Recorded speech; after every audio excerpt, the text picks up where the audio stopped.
Nicky Campbell presents the third in a four-part series on the life and work of Elvis Costello. Part 3, If You Can't Bop to It, Bombsville. Oh no, I'm not sort of being a prima donna or melodramatic here. You know, it's an honest thing. I mean, occasionally you have to doubt the validity of what you're doing, and sometimes the best conclusion is to shut up. You know, I saw them going down to do like a soul track. I was furious about it, you know, absolutely furious, because I knew I could play the music. I walked into this room and I thought, he's finally gone. He's actually gone. He's got all these photographs of him looking at the crowd. And it didn't matter what kind of haircut we had necessarily. It just mattered if you can't bop to it, Bombsville. In 1982, after the disappointing performance of his Nashville aberration Almost Blue, executives at Elvis Costello's American record company were begging him to record a deliberately commercial album, preferably one which recreated the successful formula of his bestseller Armed Forces. Elvis, of course, had other ideas. He booked time at Air Studios in central London and began work on his most adventurous and experimental album to date, Imperial Bedroom. At the console, co-producing the album, was Jeff Emerick, who had engineered many of the Beatles' greatest records. Because we had Jeff and he'd done Sgt. Pepper, we knew that this was a guy who had patience to sit down and make sense out of experiments. You know, he had written a book on that, on Strawberry Fields Forever and everything, all this stuff where the Beatles were just kind of messing around in the studio until they got effects that they liked, and then creating imaginative arrangements out of that. Well, we just knew that he had the patience and the ability to be able to sort out like the sonic soup he gave him, you know. And my co-producing really consisted of abandoning about a quarter of the arrangements that we had carefully worked out. I didn't like some of them things when we got into the studio. They sounded like, again, it was the same thing as Get Happy. They sounded a bit forced, some of it, you know. So I started rewriting some of the songs. I cut like the meter of one song in half vocally against the same rhythm track. So I had half as many words against a track going twice as fast as the vocal, which is the first track, Beyond Belief. On Imperial Bedroom, Elvis was backed, as usual, by the Attractions, whose drummer, Pete Thomas, will never forget the day they cut Beyond Belief. We only ever did that once, because I'd been up all night drinking with Larry Wallace, and I staggered into the studio, and it was one of those days when you just got to own up, you know. I just came in absolutely howling, you know, and just said, hey, I'm absolutely howling, you know. I can jam, I'll do a bit of tambourine, but I'm sorry, lads, I'm completely gone. But you see, old Elvis, he's got this thing, you know, he's clever. Whereas 99% of other people would either fire you or just send you home. He didn't. He said, well, have a drink, you know, like just get yourself happy. And I've got this song, Beyond Belief. And so I was like, oh, great, okay. So I had another drink, and we went to the studio and literally just jammed it. He just started playing it. I mean, if you listen to it musically, it's obvious that everyone's just kind of tagging along. You can tell it just feels its way into the song. And that was it. It was like one take, just literally following what's coming through the headphones, you know. And then we did that. We came in, and then they said, all right, Pete, you can go home now, that's it, you know. And so, in fact, it turned out I did a great day's work before I went to bed. Years later, I was in New Orleans, walking around with Gary Barnacle, the sax player, and we bumped into Slim Jim and Britt in this club. And Britt Eklund came up to me, because I sort of know Slim Jim a little bit, and Britt Eklund came up to me and said, oh, I am so pleased to meet you. I think the drumming on Beyond Belief is the most fantastic drumming I have ever heard in my life. It's like, hello, Britt. And they invited us back to their flat, you know, and we were there till 6 in the morning having this great time, basically all on the strength of the drumming on Beyond Belief. So it just goes to show, you know, it's like there aren't any rules, really. I mean, there should be, but it's great that there aren't. Attractions bass player Bruce Thomas. I have to come out and declare myself, I think that's the best album we ever did musically, by a long, long way, because we were all throwing in musical ideas there. And If you listen to the rehearsal tapes, the finished thing is completely different. And that wasn't without its teething troubles either, that album. I remember Pete and Steve having a fight in the pub round the corner from Air, which ended up with one of them lying on the floor at Paul Weller's feet, and Paul Weller saying, well, you boys really take it seriously, don't you? We did have quite a lot of heated times over a record that you spent so much time over, particularly if I took a track off in a completely different direction through overdubs after it had been apparently recorded, you know. And Jeff Emmerich did the most remarkable job, really, in getting any of it to make sense. So, you know, the record kind of came out and was sort of overlooked almost completely in England commercially. And in America, they went to like ludicrous degrees. The critics went berserk, and you know, I was getting compared to Gershwin in the New York Times. And I mean, I met quite a famous cocktail pianist. This is an American guy called Michael Feinstein, and he worked for Ira Gershwin at one point. And Ira read the review in the New York Times that said I was compared to Gershwin, you know, and because he made him go out and get the album. And I have this image of Ira Gershwin sitting down to listen on the strength of a New York Times review to listen to Imperial Bedroom, you know, because I think this comparison was, I suppose, on the basis of the songs which lent towards that tradition, like Long Honeymoon, Almost Blurred.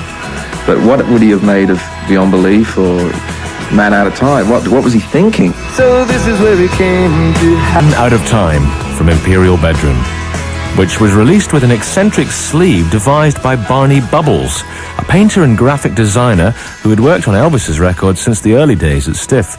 From his hot-wired brain came the striking checkerboard and knock-kneed Elvis of My Aim Is True, the bizarre laundrette and mannequin inner sleeve of this year's model, and the charging elephant origami fold-out of Armed Forces.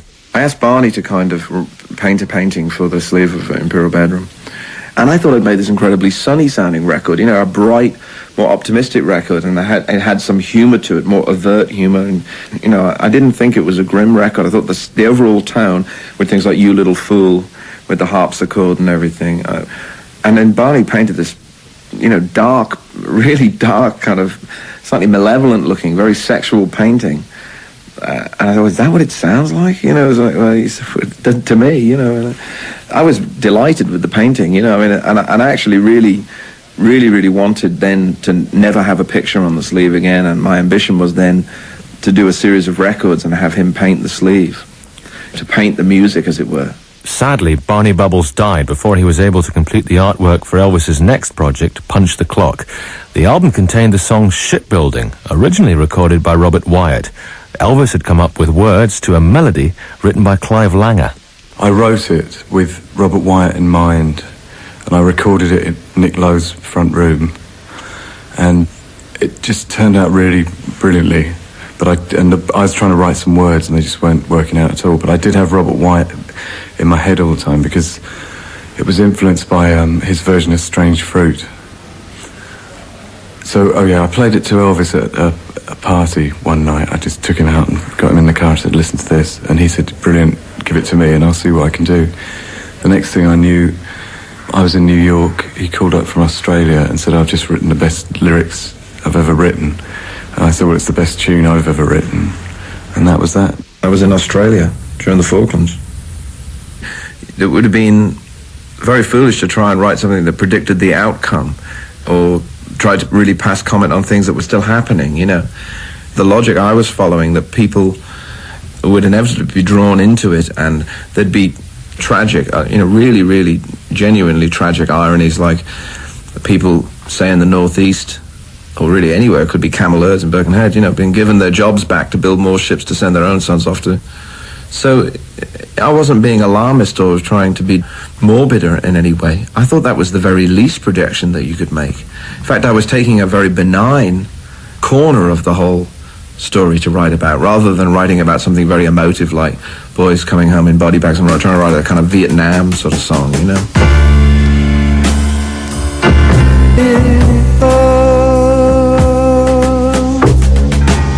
I mean, the hardest thing for me was recording the song. I've sung it lots of times in concert where I've you know, connected with the song, but I don't believe my version vocally is worth a carrot next to his, you know. his was really the thing. I mean, it was just so... He has a really beautiful plaintive voice anyway, and he just seemed to just... It's one of the best performances I can think of in terms of just reading a lyric, telling it. Elvis's own version of Shipbuilding was distinguished by the immaculate trumpet of American jazz legend Chet Baker. Bruce Thomas.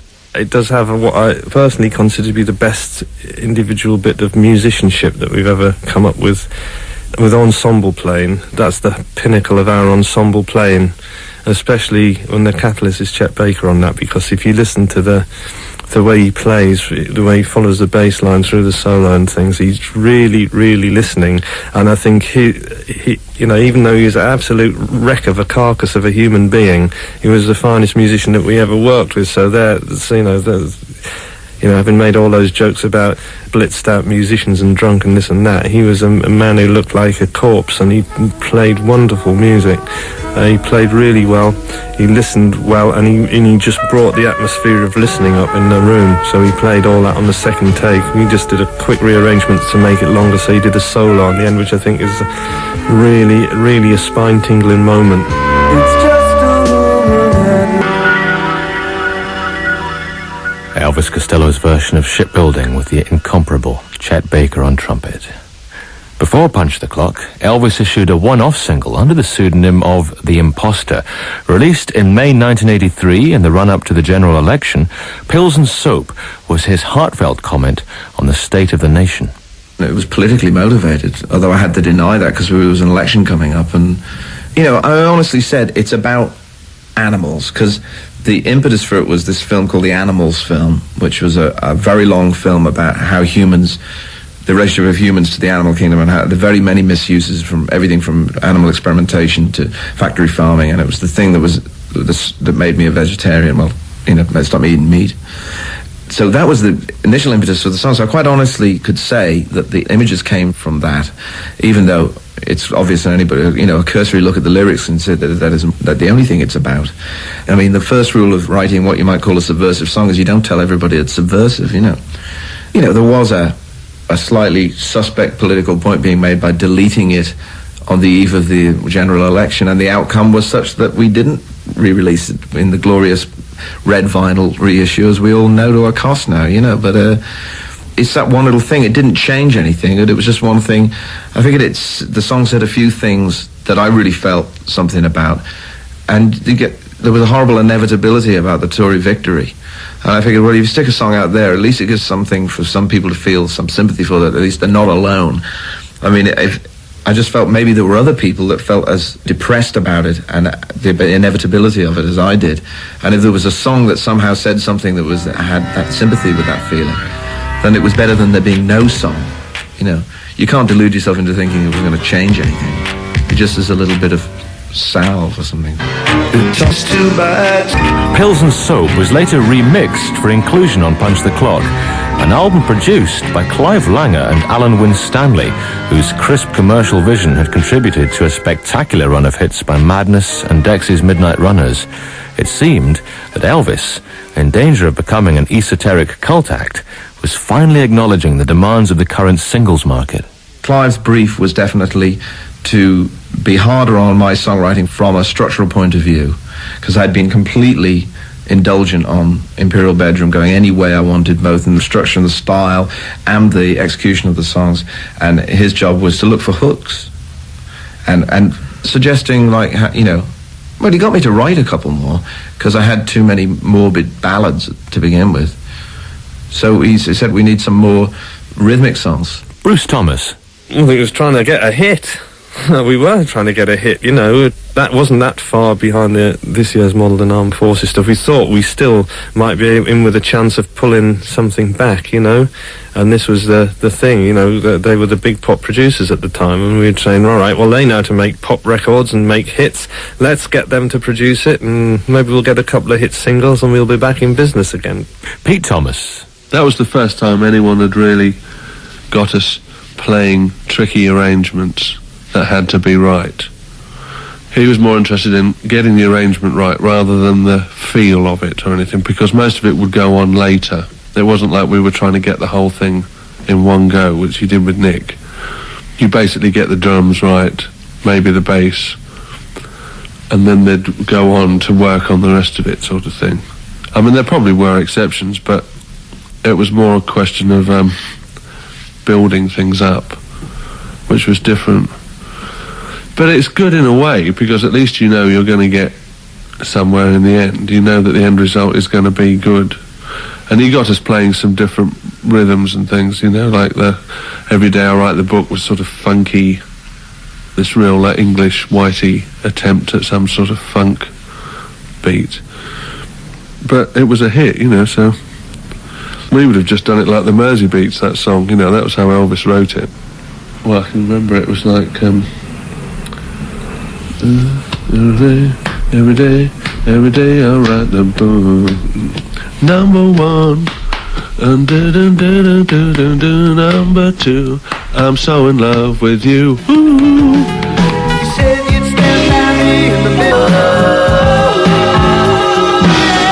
In commercial terms, the collaboration with Langer and Winstanley worked perfectly.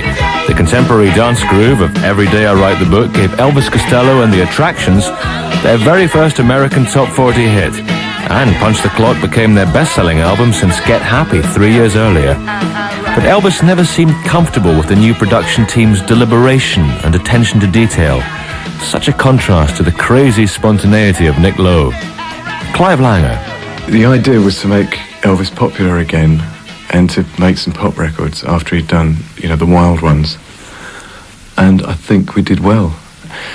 I think it was just a different kind of discipline. You know, I've got different ears to Nick Lowe. I was brought up a few years after him later. I was probably more into pop music than American country kind of stuff. And that's what came out, probably. Alan's a very disciplined engineer, very strict, which they probably weren't used to. When we're going for a backing track, we'd be happy just to listen to the drums to make sure that every little thing that the drummer was doing was in time and perfect, and we wouldn't indulge in the pleasure of maybe and the excitement of hearing the whole band playing. We just, in the control room, we'd just have the drums soloed and make sure they were all right, because that's all we were bothered about. I should imagine Nick might have it blaring out and the whole band's jumping and everyone's having a great time, but a few days later they might find that there's a, you know, tom-tom mic that's fallen off, and even if we had everyone playing together, we'd then strip it, and once we're happy with the drums, we'd then do the bass, work on the bass for quite a few hours. Every slide would be in the right place, which is probably, it's easy to understand why someone doesn't like that process, because it's not the yee-haw rock and roll way of doing it. I have been pretty hard on the two records that I made with Clive Langer and Alan Winstanley. I think really only because it's the only time I've really given myself over to a production sound, rather than working in kind of collaboration with the producer. I always sound like I'm deriding Clive and Alan's production style, but they were real pop producers, so inevitably the records date to the time they were made in. And with all due respect, I think that sound hasn't dated very well. I still think it sounds good, but I understand what he means. I've talked to him a lot about it, and his criticisms, I understand them, I just don't agree with them.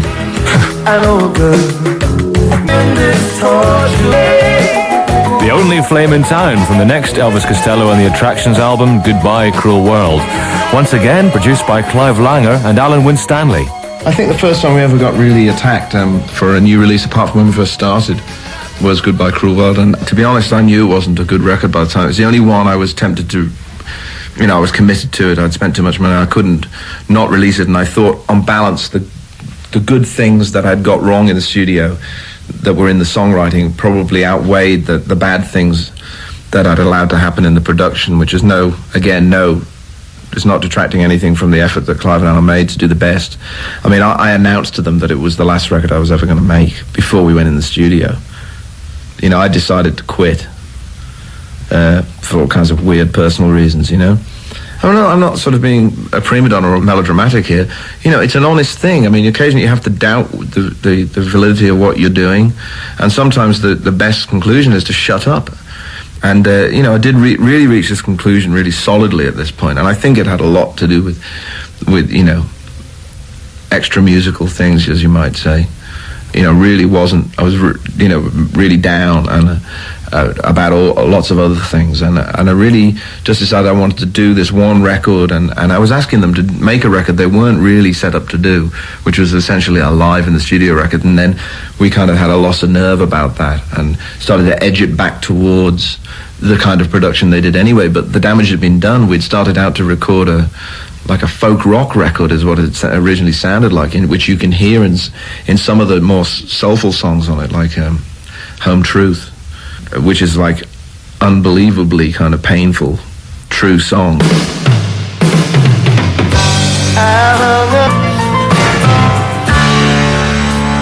I made Clive and Alan's life impossible. And I mean, I take full responsibility for the failure of the production, because I was asking them one time to do one thing and next to do another, and changing my mind every 15 minutes and driving everybody in the band mad, you know.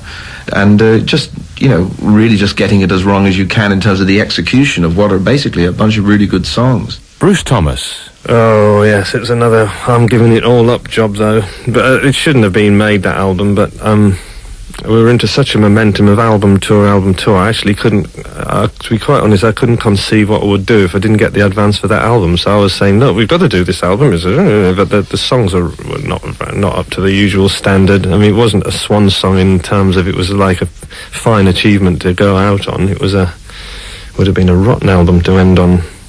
Side 2 of that is instantly forgettable. There's a couple of stabs at a hit single with Only Flame in Town, which is like a string of rotten puns, really. That was the worst string of puns that he came up with, that whole thing about she's not tender and she's Tinder or something, you know. Oh dear, that is grim. Clive Langer. I remember saying to him on the second album I did with him, thanks for letting me come along and listen to you make your record, you know, but there's no point in me being here if you're going to do it all. And so when people work with us, we do have quite a strong say in what happens. I mean, otherwise there is no point. I was sympathetic to his concept, really, but not to the songwriting at the time or the way he wanted to record the album. And the only 2 tracks we were really left alone with were the 2 A-sides. And that's when we gained control again. I was getting on with him fine, I always get on with him, but I wasn't really agreeing with him, and we weren't together in the process of making that record, really. And I was just like a bit disappointed. For the first time I'd kind of made an album where I thought, uh-oh, you know, it's a bit down, this. And I mean, we survived, we got through the album, which was quite something. I mean, I've done albums where you don't get through them. Pete Thomas. We probably could have done without that whole scenario, really. That probably didn't help anything. Probably should all have had a holiday at that point, in fact, you know. It's funny now when, you know, like I was in some disco and I heard that I Want to Be Loved. I was like, blimey, this is like this really good disco dance record. But the whole feeling was so down, you know, about everything that I don't think we ever appreciated what we'd done. You know, even when we were not being at our best, you know, even when it wasn't going well, supposedly, it was still good, you know. I Want to Be Loved, a reworking of an obscure soul B-side by Teacher's Edition, and another chart single from Goodbye Cruel World. By all accounts, an album coloured by the atmosphere of gloom in which it was made. Elvis's manager, Jake Riviera. Just like any painter or architect, you know, not everyone can be a complete vision. You know, you're stuck with deadlines, and a record is a document of a set period of time and how you felt about that time, and then it's time to record it. In the wake of Goodbye Cruel World, Elvis put the attractions on hold and became involved in a few extracurricular diversions. He produced the Specials' inspiring single, Free Nelson Mandela, and the Pogues album, Rum, Sodomy and the Lash. And he sang a rousing solo version of All You Need Is Love at the Live Aid concert in July '85. He also strapped his guitar on his back and took to the road, eventually teaming up with T-Bone Burnett, an idiosyncratic Texan who would go on to co-produce the next Costello album, King of America. I was touring solo for the first time and really able to get under the skin of the songs, and I knew that there was a lot more to Inch by Inch. There was certainly a lot more to Home Truth than that version that was on the record. And I started to develop, you know, writing for the sound of the acoustic guitar and voice again. or at least putting that to the fore of the arrangement, and then arranged the instruments around it. And I toured with T-Bone Burnett, and in America, in a college tour of America, which was the first time I'd played solo since I'd been professional. Before we recorded King of America, we did this record as the Coward Brothers, which was this alias that we'd assumed during our tours together, where we'd come out as these embittered, estranged brothers who had sort of, the trouble had started when we had married the same woman, and all these sort of things that we told the audience that they obviously didn't believe for a moment. And we used to claim to have written every song that we were performing, even though we mostly performed covers, and it's just a stupid thing that you just develop on a tour. I mean, a lot of the humor of it was very much of the moment, doesn't bear much repeating, but it was a contrast to playing solo can sometimes get quite solemn, And we had quite a lot of fun doing it, and we made this one record of a song we'd written together in Italy called People's Limousine, and we recorded that for Demon under the name Coward Brothers. The People's Limousine by Henry and Howard Coward, alias T-Bone Burnett and Elvis Costello. Recorded in Los Angeles, the album they co-produced, King of America, was credited to the Costello Show, featuring the Confederates and the Attractions. The Confederates consisting of American studio musicians, hand-picked by T-Bone Burnett. Actually, there was a tremendous lot of planning that went into that record because we were on the road for several months, flying all around, and we had a lot of we had plane trips to Australia and Japan and things like that, and we talked a lot about it on those trips, about who would be the most appropriate musicians for each song. And we had pages and pages of production notes for that record, actually. Because the theme of the record was very much about America, I think he wanted to work with some American musicians on it. And I think a lot of the songs lent themselves to those sort of country players that we used on a lot of the record.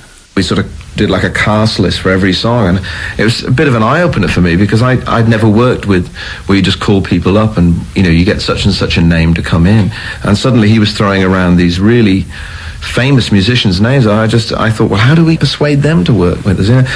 Not that I've said in any way they were superior musicians to the guys I've been working with. I mean, there were times I thought we were the best band there ever was, but I just decided that there was certain sort of approach that might work on some of these songs. And he's suddenly saying, well, we got James Burton, and these people. And when you're playing, when it's just you and acoustic guitar, and musicians kind of playing a much more supporting role, but they're musicians whose sort of understanding of accompaniment is quite different. And American musicians do have a greater sense of accompaniment than English musicians in the main, in my opinion. And certainly than a group that had grown up with the idea that anybody could take the spotlight. We'd kind of... It was a case with the Attractions, as I said before, that really the drums could be the feature thing on a track, not just the driving force behind the other instruments. Like, for instance, the song Beyond Belief is driven by Pete's rather unusual approach to it, It's led by the drums, as well. It isn't very common. Whereas in the studio with these guys, we would, arrange in a semicircle, and they would really play responsively to the nuance of that particular performance, and each one would be different. That's quite different to the stuff I'd been doing with the Attractions, particularly over the last few albums, where we've been crafting these records, for better or worse. So it was a bit more like the early records that I made, it was a lot more spontaneous. There was an interesting thing that happened during those sessions, which was, there are a lot of prejudices, I think, mostly created by the media, by the press in particular, about, different generations of musicians. And I think Elvis was considered very punky at the time or something, and maybe Keltner was considered some old, horrible old session hack. And it was interesting getting all these people from different worlds together and finding out that actually it was just, they were all doing the same thing, which was playing music, and we were all musicians, and it didn't matter what kind of haircut we had necessarily. It just mattered if you can't bop to it, Bombsville. Well, I had a little.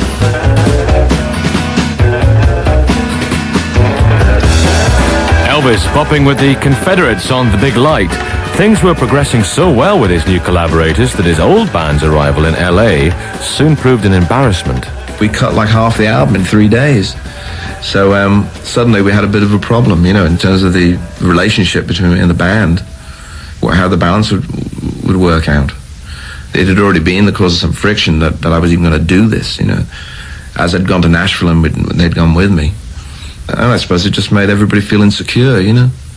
The problem being that when they did arrive to play on the stuff and the balance of the record was almost set against them, it didn't do anything anymore for anybody's morale, and they probably played the worst they'd ever played in the studio, and it just kind of blew us apart, really. And I mean, there was no way I was going to put inferior material on the record. We just couldn't. They were just suspicious, I think, of me and T-Bone and the relationship we'd developed, and you know, nobody really played to their best. The only thing I'll say is I think that the track that they do play on the album is probably the most emotional track on the record, because everybody knew it as well, you know. Unlike anything where you're getting to the end of it, sometimes it all went into that one track, which is Suit of Light, which is one of my favourites from it. There were some ugly scenes, I'm not going to pretend there weren't, you know, they weren't like arguments, it was just sad because we'd suddenly become like distanced in a way I hadn't realised had happened. I'd been very wrapped up in myself all through doing Goodbye Cruel World, and really feeling sorry for myself and all this defeatist self-pitying bullshit about I was going to quit, you know, and I shut myself out of that, wrote a bunch of good songs. I was really, you know, and I had a sort of ally that was helping me to see the potential of recording in a different way. And suddenly I was like really like a stranger to these three guys that I'd really worked with a lot. Attractions drummer Pete Thomas. His idea was to have us there and the American session players, but obviously the American session players were all like friends of T-Bone, the producer, and we'd all got the needle, because it's like, well, here we are all in LA, and you know, I mean, it was literally like we were in the hotel and you'd see the other guys going down to do the session in the morning. I mean, I can remember telling T-Bone Walk and Mickey Carey, you know, I saw them going down to do like a soul track. I was furious about it, you know, absolutely furious, because I knew I could play the music. But there was just this thing going on, you know, I want to try different people, you know. I mean, really, he should have just said, I'm going to make a solo album, but don't worry about it. You know, like Tom Petty makes a solo album, but then goes back and makes Heartbreaker albums. The worst thing about it was that we were all there, not day after day, not getting the call to go to the studio. And then finally we did get the call that one day to go and do Suit of Lights, and I think everyone was so jumpy and paranoid and, you know, generally sort of edgy. I mean, it's a good track, but it was like the first take or something, you know. I mean, we only like played it once. It was like, okay, thanks, you know, we won't need you tomorrow, we've got Jim Keltner coming in, and you know, and I was still drinking then, so you'd go back and just get really pissed off, you know. In the perforated first lights. It just was all unfortunate. We shouldn't have been there at all, really. I mean, now it kind of makes sense that, you know, but I think it takes a gap of like 3 or 4 years before you can start saying, all right, well, Bruce, you play bass with this drummer, and you know, then it just, because we were such a family, whether you know it or not, we were, you know, that it all just seemed very painful. Attractions bass player Bruce Thomas. He couldn't really say, look, I don't want to work with you anymore, I want to do this with that. He never actually said that. He said, look, I think I want to try something else. He just sort of got us to turn up and there'd be another band. You know, I'd turn up and go and sit in a room, have a cup of coffee with somebody, and I'd say, oh, hi, who are you? And he'd say, well, I'm the bass player. You know, that was a kind of, you know, when you'd just gone halfway around the world and somebody said, oh, and he'd say, well, who are you? I said, well, he knew who I was, you know, because he said, listen, you know, I'm sorry, it's nothing to do with me. You know, all the musicians saying, look, don't feel bad about it. He said, look, I'm not trying to do you out of a job. It's not me, you know, he just said turn up, and they're all like, and you know, they're saying this, well, you're being very mature about it and all. And I said, well, look, I just, you know, what the hell's going on? He never really said, I think it's time we called it a day, and this is part of this, you know, he just didn't have the bottle to do it. And I remember going up to Elvis's room in Le Mondrian Hotel, and he got the whole room. We had about 20 large poster-sized proof of possible sleeves for King of America, which is him wearing a crown, but there was about sort of 20 of them propped around, all in different armchairs and on countertops and everything around the room, with all these different shots of him looking like the King of Belgium. And I walked into this room and I thought, he's finally gone. He's actually gone. He's got all these photographs of him looking at the crown. I mean, obviously it wasn't, it subsequently proved to be what it was. He just was looking at all these, but I thought there's a certain element of that to it, you know. I thought, yeah, he's gone. He's going to have a throne sent up soon, and he's going to sit there like Orson Welles, you know. Brilliant Mistake from King of America, the album which revealed Elvis in his most transitional phase. It was a very emotional record to make. Plus, I'd got myself out of the depression that marred the making sense of the songs I had for Goodbye Cruel World. But I was having to sing songs that were as truthful as the ones that I got wrong on it, but hopefully and getting them right, you know. So I was singing a song like, as it were, the continuation of Home Truth is Indoor Fireworks. I think that's as soulful a song as I know how to write. You know, some people might find it maudlin simply because it's set in a country sort of style, but that's their problem, really. I know it's as true as you like. It's time to tell the truth. These things have to. BBC Radio 1 FM series on Elvis Costello was presented by Nicky Campbell and co-written by Pete Frame and the producer Kevin Howlett. Next week, the final part. You can't ignore him. No, wait a minute, love. Well, you can't ignore him. We just knew that he had the patience and the ability to be able to sort out like the sonic soup he gave him, you know. And my co-producing really consisted of abandoning about a quarter of the arrangements that we had carefully worked out. I didn't like some of them things when we got into the studio. They sounded like, again, it was the same thing as Get Happy. They sounded a bit forced, some of it, you know. So I started rewriting some of the songs. I cut like the meter of one song in half vocally against the same rhythm track. So I had half as many words against a track going twice as fast as the vocal, which is the first track, Beyond Belief. On Imperial Bedroom, Elvis was backed as usual by the Attractions, whose drummer Pete Thomas will never forget the day they cut Beyond Belief. We only ever did that once, because I'd been up all night drinking with Larry Wallace, and I staggered into the studio, and it was one of those days when you just got to own up, you know. Performance of his Nashville aberration Almost Blue, executives at Elvis Costello's American record company were begging him to record a deliberately commercial album, preferably one which recreated the successful formula of his bestseller Armed Forces. Elvis, of course, had other ideas.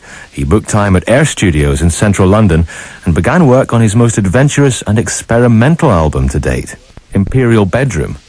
At the console, co-producing the album, was Jeff Emerick, who had engineered many of the Beatles' greatest records. Because we had Jeff and he'd done Sgt. Pepper, we knew that this was a guy who had patience to sit down and make sense out of experiments. You know, he had written a book on that, on Strawberry Fields Forever and everything, all this stuff where the Beatles were just kind of messing around in the studio until they got effects that they liked and then creating imaginative arrangements out of that. Well, Nicky Campbell presents the third in a 4-part series on the life and work of Elvis Costello. Part 3, If You Can't Bop to It, Bombsville. Oh no, I'm not sort of being a prima donna or melodramatic here. You know, it's an honest thing. I mean, occasionally you have to doubt the validity of what you're doing, and sometimes the best conclusion is to shut up. You know, I saw them going down to do like a soul track. I was furious about it, you know, absolutely furious, because I knew I could play the music. I walked into this room and I thought, he's finally gone. He's actually gone. He's got all these photographs of him looking at the crowd. And it didn't matter what kind of haircut we had necessarily. It just mattered if you can't bop to it, Bombsville. In 1982, after the disappointing And that was it. It was like one take, just literally following what's coming through the headphones, you know. And then we did that. We came in and then they said, all right, Pete, you can go home now. That's it, you know. And so, in fact, it turned out I did a great day's work, before I went to bed. History repeats, they all consist. They all believe. Years later, I was in New Orleans, walking around with Gary Barnacle, sax player, and we bumped into Slim Jim and Britt in this club. And Britt Eklund came up to me, because I sort of know Slim Jim a little bit, and Britt Eklund came up to me and said, "Oh, I am so pleased to meet you. I think the drumming on Beyond Belief is the most fantastic drumming I have ever heard in my life." I just came in absolutely howling, you know, and just said, "Hey, I'm absolutely howling, you know, I can jam, I'll do a bit of tambourine, but I'm sorry lads, I'm completely gone." But you see, old Elvis, he's got this thing, you know, he's clever. Whereas 99% of other people would either fire you or just send you home. He didn't. He said, "Well, have a drink, you know, like just get yourself happy. And I've got this song, Beyond Belief." And so I was like, "Oh, great, okay." So I had another drink, and we went in the studio and literally just jammed it. He just started playing it. I mean, if you listen to it musically, it's obvious that everyone's just kind of tagging along. You can tell it just feels its way into the song.